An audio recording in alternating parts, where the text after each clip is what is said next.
Hello, I'm Pastor Dave, and this is your Monday morning sermon recap for Monday, May 9th, 2022. Here we go. This week we looked at Acts chapter 9, verses 36 through 43. And in these verses, Peter is performing a miracle. Peter raised Tabitha from the dead in the name of Christ. Now, anytime we deal with miracles, people come at this from various points of view.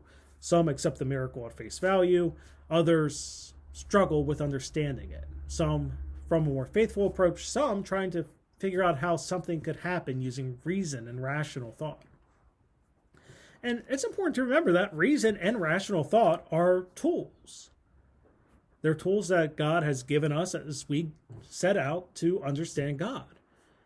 But we have to be careful because rational thought can negate things that seem supernatural. Reason can help us make sense of things in our mind and prevent our minds from running wild. But it can also lead us astray because it causes us to ignore our guts and to take things from a point of skepticism. And this is interesting because reason and rational thought can lead to some mental gymnastics of going over and above trying to figure out how something could happen.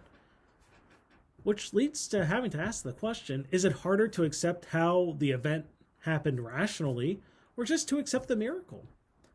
We could say accepting the miracle is simplistic, but if we're going through looking at the probability and how very unlikely it is and going through all the hoops, maybe it's time to accept the miracle.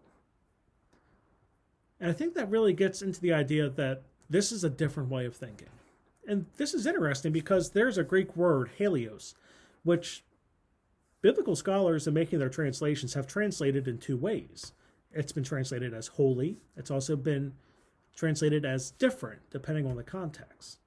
But I think having those two together can actually help us because helios can mean that something is holy is also different.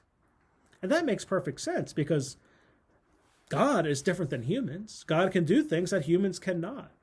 God created the universe in some way, shape, or form out of nothing in defiance of the laws of physics, but at the same time created the same laws of physics we are bound by.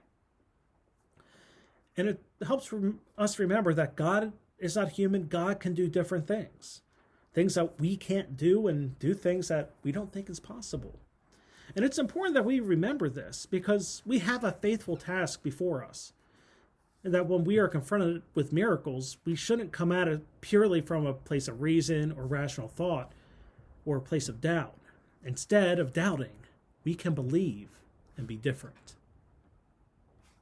So that's your recap for this week. Remember, we worship at 8:45 at East Salem, 10:15 at Otterbein, and we live stream the East Salem service at 8:45 on the East Salem UMC Facebook page. But until Sunday, I'm Pastor Dave, and I hope to see you in the pews.